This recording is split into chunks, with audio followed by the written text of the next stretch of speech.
औज़ुबिल्लाहिमिनश्शैतानिर्रजीम बिस्मिल्लाहिर्रहमानिर्रहीम। अस्सलाम वालेकुम दोस्तों, मैं हूं मोहसिन रज़ा और आप लोग देख रहे हैं 24/7 टीचर्स ऑनलाइन।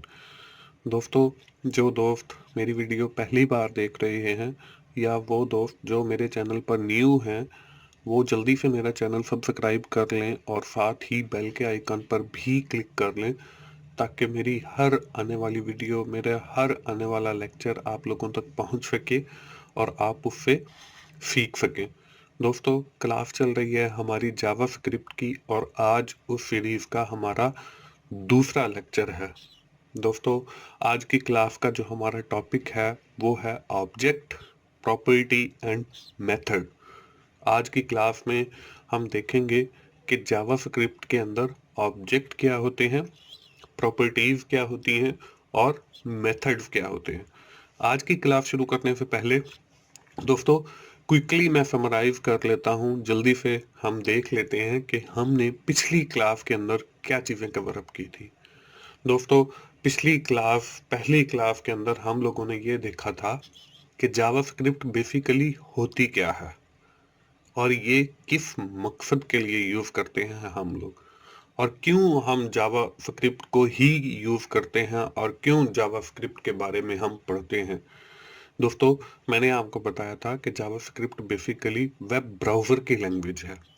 इसके ज़रिए हम अपने वेब पेजेस को और ज़्यादा इंटरेक्टिव बनाते हैं और साथ ही मैंने आपको ये भी बताया था कि जावास्क्रिप्ट और HTML में फ़र्क क्या है और साथ ही हम लोगों ने केस सेंसिटिविटी के ऊपर भी बात की थी और मैंने आपको ये बताया था कि HTML जो है वो केस सेंसिटिव लैंग्वेज नहीं है, जबकि जो जावास्क्रिप्ट है वो केस सेंसिटिव लैंग्वेज है। दोस्तों, इसके साथ ही मैंने आपको ये बताया था कि जावास्क्रिप्ट हमारी ऑब्जेक्ट बेस्ड लैंग्वेज है, ना कि ऑब्जेक्ट ओरिएंटेड। दोस्तों, ऑब्जेक्ट बेस्ड और ऑब्जेक्ट ओरिएंटेड लैंग्वेज में फ़र्क ये होता है कि जो हमारी ऑब्जेक्ट ओरिएंटेड लैंग्वेज होती है उसके अंदर इनहेरिटेंस, कंपोजिशन और ये सारे कॉन्सेप्ट पाए जाते हैं, जबकि जावास्क्रिप्ट के अंदर इनहेरिटेंस नहीं है, लेकिन ये भी बाकी लैंग्वेजेस की तरह काम करती है। तो इसलिए हम इसे ऑब्जेक्ट ओरिएंटेड नहीं बल्कि ऑब्जेक्ट बेस्ड लैंग्वेज कहेंगे। यहाँ तक तो थी हमारी दोस्तों पिछली क्लास। आज की क्लास के अंदर हम लोग चीज़ें कवर अप करने वाले हैं कि क्लाइंट साइड स्क्रिप्टिंग क्या होती है, सर्वर साइड स्क्रिप्टिंग क्या होती है, इसके एडवांटेजेस और डिसएडवांटेजेस क्या हैं। इसके साथ ही हम लोग देखेंगे कि एक ऑब्जेक्ट क्या होता है, क्योंकि हम बार बार पिछली क्लास के अंदर फोकस करते रहे हैं और मैंने भी आपको बताया कि हमारी जो जावास्क्रिप्ट है वो बेसिकली ऑब्जेक्ट बेस्ड लैंग्वेज है। इसके साथ ही हम ये देखेंगे कि प्रॉपर्टीज से क्या मुराद है और मेथड्स क्या होते हैं और हम मेथड्स क्यों यूज करते हैं, और आखिर में हम डॉट ऑपरेटर की बात करेंगे। तो चलिए हम अपनी क्लास का बाकायदा आगाज करते हैं और देखते हैं कि हमारी क्लाइंट साइड स्क्रिप्टिंग और सर्वर साइड स्क्रिप्टिंग से क्या मुराद है। दोस्तों, पिछली क्लास के अंदर हमारी डिस्कशन स्क्रिप्ट के हवाले से बहुत चली और मैंने आपको बताया कि अ पीस ऑफ कोड, जो हमारा कोड होगा जावास्क्रिप्ट का, उसको हम स्क्रिप्ट कहते हैं। अब हमारे पास दो किस्म की स्क्रिप्ट होंगे, एक क्लाइंट साइड स्क्रिप्ट होगा, दूसरा हमारा सर्वर साइड स्क्रिप्ट होगा।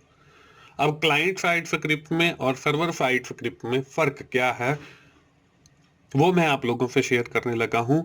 क्लाइंट साइड स्क्रिप्ट के अंदर फर्स्ट जो पॉइंट लिखा हुआ है, these are run on web pages, कि जितने भी हमारे क्लाइंट साइड स्क्रिप्ट लिखे जाएंगे वो सब के सब जो चलेंगे या जो रन होंगे या एग्जीक्यूट होंगे वो वेब पेजेस के ऊपर होंगे।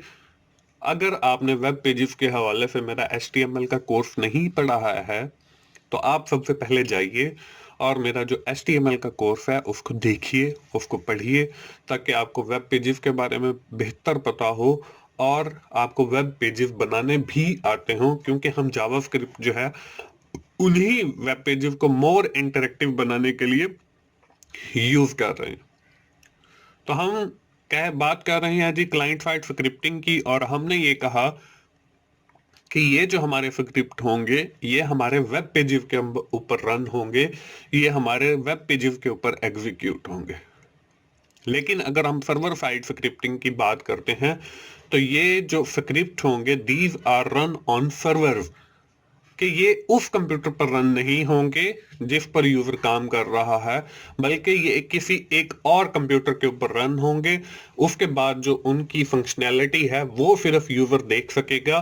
तो इसको हम सर्वर साइड स्क्रिप्ट कहेंगे, क्योंकि वो उस कंप्यूटर पर रन नहीं हुए बल्कि एक और कंप्यूटर जिसका नाम हमने सर्वर रखा है उसके ऊपर रन हो रहे हैं। इसी तरह इसका जो दूसरा पॉइंट लिखा हुआ है, these are part of web pages, कि जो हम क्लाइंट साइड के स्क्रिप्ट लिखेंगे वो उस वेब पेज का हिस्सा होंगे, उस वेब पेज का पार्ट होंगे। These are not part of web page. जो सर्वर साइड स्क्रिप्ट है वो हमारे वेब पेज का हिस्सा नहीं होगा, बल्कि वो हमारे किसी और कंप्यूटर का पार्ट होगा जहां पे उसने रन होना है। उसके बाद है क्लाइंट साइड स्क्रिप्टिंग के अंदर last point, these are viewed by user, कि यूजर ना सिर्फ उस फंक्शनैलिटी को देख सकता है बल्कि उस स्क्रिप्ट को भी देख सकता है। These are not viewed by user. लेकिन अगर हम सर्वर साइड स्क्रिप्टिंग की बात करते हैं तो सर्वर का जो साइड का जो स्क्रिप्ट होगा वो यूजर व्यू नहीं कर सकता, ना ही देख सकता है, वो सिर्फ उसको यूज कर सकता है। और वो जो रन होगा वो भी सर्वर के ऊपर रन होगा, और उसकी जो आउटपुट है वही की वही सिर्फ यूजर को व्यू होगी। और क्लाइंट साइड स्क्रिप्टिंग और सर्वर साइड स्क्रिप्टिंग में फर्क यही है कि ये सर्वर साइड स्क्रिप्टिंग जो हम करते हैं ये फॉर सिक्योरिटी पर्पस करते हैं, ताकि हमारा जो स्क्रिप्ट है वो सेव रहे और यूजर को सिर्फ उसकी मतलूबा आउटपुट ही मिलती रहे। दोस्तों, जावास्क्रिप्ट के इस कोर्स के अंदर हम सिर्फ बात करेंगे क्लाइंट साइड स्क्रिप्टिंग की, सर्वर साइड स्क्रिप्टिंग की बात नहीं करेंगे, क्योंकि हमारा जो बेसिकली ऑब्जेक्टिव है वो वेब पेजेस हैं, और वेब पेजेस के लिए हम लोग जो है क्लाइंट साइड स्क्रिप्टिंग की ही बात करेंगे, और थ्रू आउट दिस कोर्स हम क्लाइंट साइड स्क्रिप्ट ही बनाते चले जाएंगे। दोस्तों, कुछ आगे बढ़ते हैं और देखते हैं कि ये जो हम क्लाइंट साइड स्क्रिप्टिंग कर रहे हैं इसके फायदे और नुकसान क्या हैं, मतलब इसके एडवांटेजेस क्या हैं और डिसएडवांटेजेस क्या हैं। दोस्तों, अगर हम क्लाइंट साइड स्क्रिप्टिंग की बात करें तो उसका जो सबसे पहला फायदा है वो है रिड्यूस सर्वर लोड, कि सर्वर के ऊपर जो आपका लोड है वो उसको कम कर देता है। अगर हम यही स्क्रिप्ट जो है, अगर हमारा स्क्रिप्ट 1000 लाइन्स का है तो वो 1000 जो लाइन्स हैं वो सर्वर के ऊपर एग्जीक्यूट होंगी। इसी तरह अगर हमारी 1 बिलियन वेबसाइट्स हैं तो वो पूरी की पूरी उनके 1000 जो वेब पेजेस हैं वो सर्वर के ऊपर एग्जीक्यूट होंगे, सर्वर के ऊपर रन होंगे, तो उससे सर्वर के ऊपर जो लोड है वो बढ़ जाएगा। तो उस लोड को कम करने के लिए हम लोग क्लाइंट साइड स्क्रिप्टिंग करते हैं, ताकि वो जो लोड है वो कुछ कम होकर क्लाइंट साइड स्क्रिप्टिंग की मदद से क्लाइंट कंप्यूटर के ऊपर एग्जीक्यूट हो, क्लाइंट कंप्यूटर के ऊपर रन हो। The second advantage in this regard is improve the performance of web pages. अब अगर हम यही मिसाल को देखें कि हमारे पास 1000 लाइन का कोड है और वो एग्जीक्यूट होना सर्वर के ऊपर, और उसके बाद हमें वेब क्लाइंट कंप्यूटर के ऊपर जो है उसकी आउटपुट नजर आनी है, तो इससे हमारी उस वेबसाइट की जो परफॉर्मेंस है या हमारे उस वेब पेज की जो परफॉर्मेंस है वो डाउन हो सकती है। तो इसलिए मोस्ट ऑफ द यूजर जो है वो जावास्क्रिप्ट जो क्लाइंट साइड स्क्रिप्टिंग है वो यूज करते हैं, ताकि उनके वेब पेजेस की जो परफॉर्मेंस है वो बरकरार रहे। ये तो हो गए दोस्तों इसके एडवांटेजेस।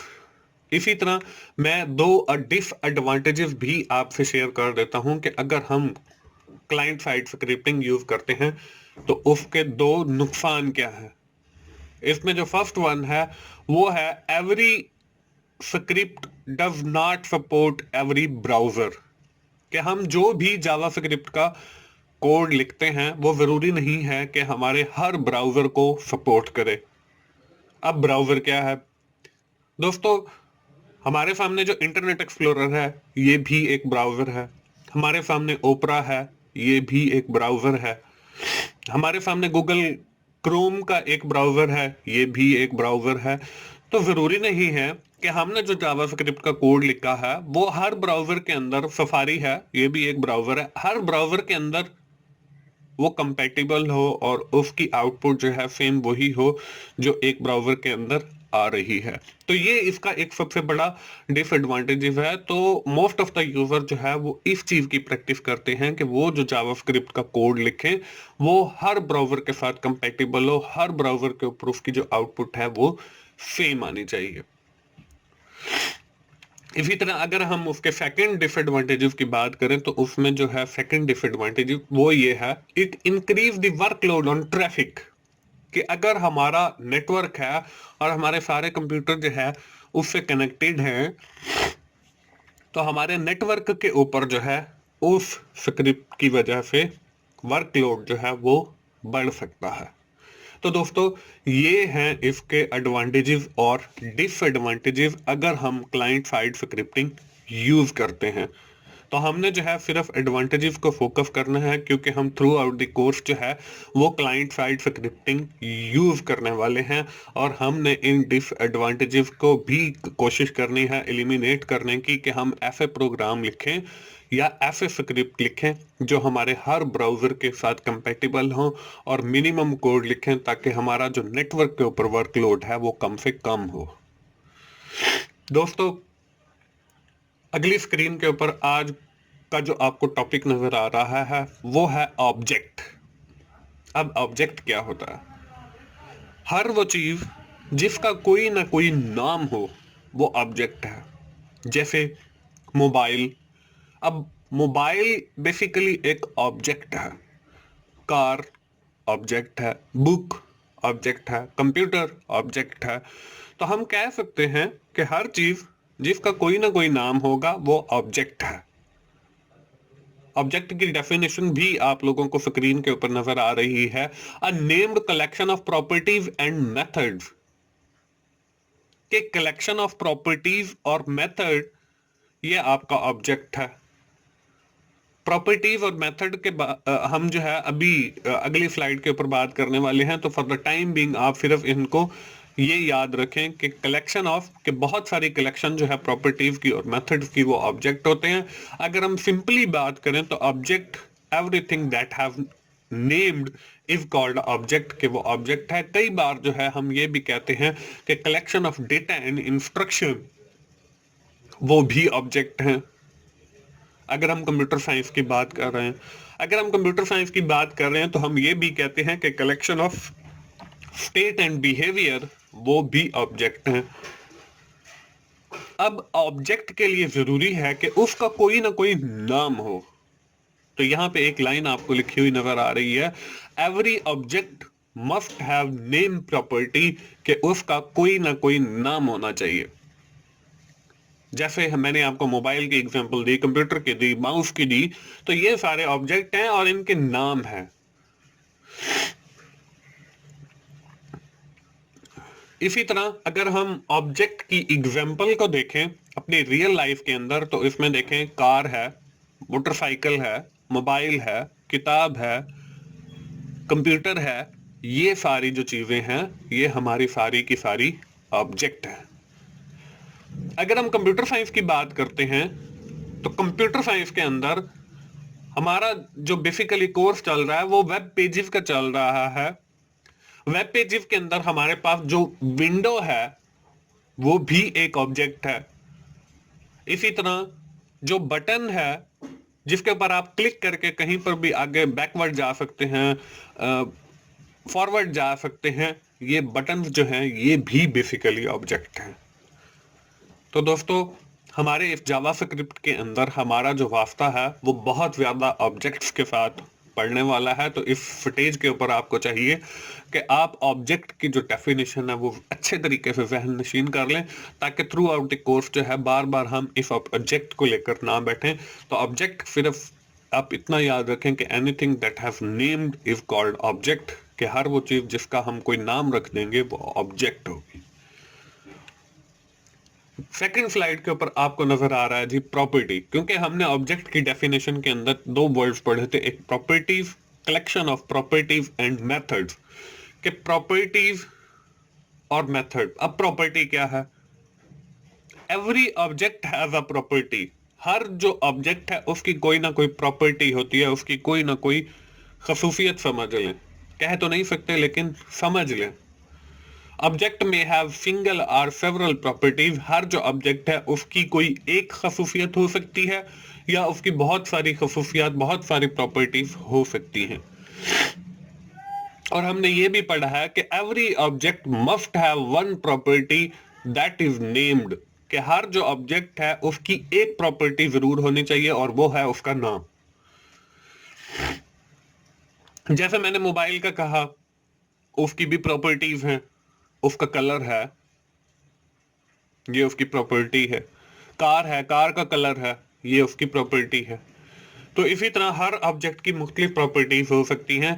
हमने एग्जांपल देखी रियल टाइम, वो कार की थी। अब कार का जो कलर है वो उसकी प्रॉपर्टी है। कार का जो नेम है, मेहरान है, आपकी होंडा है, आपकी सविक है, आपकी कल्टस है, तो ये सारे जो हैं ये उसकी प्रॉपर्टीज हैं। उसके बाद मॉडल है कि ये 2020 मॉडल है, ये 2019 मॉडल है, ये 2000 मॉडल है, ये 1998 का मॉडल है। तो ये सारी जो हैं ये प्रॉपर्टी हैं उस कार की, जिसको हम कह रहे हैं कि कार जो है बेसिकली एक ऑब्जेक्ट है। इसी तरह अगर हम अपने वेब पेजेस के अंदर जो हमने बात की ऑब्जेक्ट की, जिसमें हमने विंडो पढ़ा, अब उस विंडो का जो साइज है वो उसकी प्रॉपर्टी है। उस विंडो की जो हाइट है वो उसकी प्रॉपर्टी है। उस विंडो का जो स्टेटस है वो उसकी प्रॉपर्टी है। उस विंडो की जो लोकेशन है वो उसकी प्रॉपर्टी है। तो दोस्तों, मुझे उम्मीद है आप लोगों को ऑब्जेक्ट और प्रॉपर्टी के बारे में क्लियर आइडिया हो गया होगा। अगली स्क्रीन के ऊपर आपको नजर आ रहा है जी मेथड। अब मेथड क्या है? अब हमने पिछली स्लाइड के ऊपर बात की प्रॉपर्टी की, जिसके अंदर हमने नेम देखा, मॉडल देखा। कार के हवाले से अगर हम विंडो की बात करें तो हमने साइज देखा। तो ऐसी चीज जो हमारी ऑब्जेक्ट की प्रॉपर्टी को चेंज कर दे, उसकी स्टेट को चेंज कर दे, उसके बिहेवियर को चेंज कर दे, उसको हम मेथड कहते हैं। तो यहां पे डेफिनेशन जो लिखी हुई है मेथड की, methods are functions associated with object that can be used to manipulate object. कि मेथड्स जो है वो बेसिकली कुछ फंक्शंस होते हैं जो ऑब्जेक्ट के साथ एसोसिएटेड होते हैं, उसकी स्टेट को चेंज करने के लिए, उसके बिहेवियर को चेंज करने के लिए। Method is used to change the state of object. हम मेथड्स का इस्तेमाल करते हैं उस ऑब्जेक्ट की स्टेट या उस ऑब्जेक्ट की प्रॉपर्टी को तब्दील करने के लिए। हमारे पास एग्जांपल्स वही चल रही हैं, कार वाली एग्जांपल है। अब कार का जो बिहेवियर है वो चेंज करने के लिए उसमें हम एक स्टार्ट का फंक्शन यूज कर लिया, वो स्टार्ट हो गई, बिहेवियर चेंज हो गया। हमने ब्रेक लगाई, बिहेवियर चेंज हो गया, उसकी प्रॉपर्टी चेंज हो गई। हमने ऑफ किया कार को, तो वो ऑफ हो गई, बिहेवियर चेंज हो गया, प्रॉपर्टी चेंज हो गई।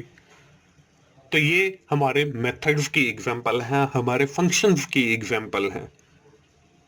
इसी तरह जो हमने इसकी प्रॉपर्टीज पढ़ी हैं वो कलर, नेम और मॉडल पढ़ा है, तो हम यहाँ पे लिख सकते हैं कि change colour, change name, change model का फंक्शन अगर हम यूज करते हैं तो ये भी सारे हमारे मेथड्स होंगे।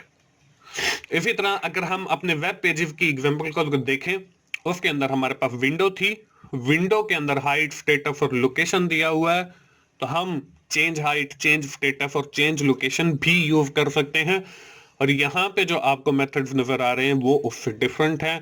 स्टेटस है, ओपन है और क्लोज है।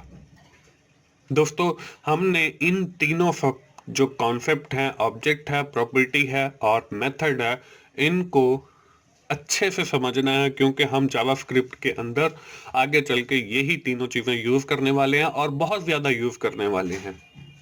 तो आपको ना सिर्फ इनको याद करना है बल्कि इन तीनों के दरमियान जो फर्क है उसको भी मद्देनजर रखना है। अगली स्क्रीन पे देखते हैं जी हमारे पास क्या है।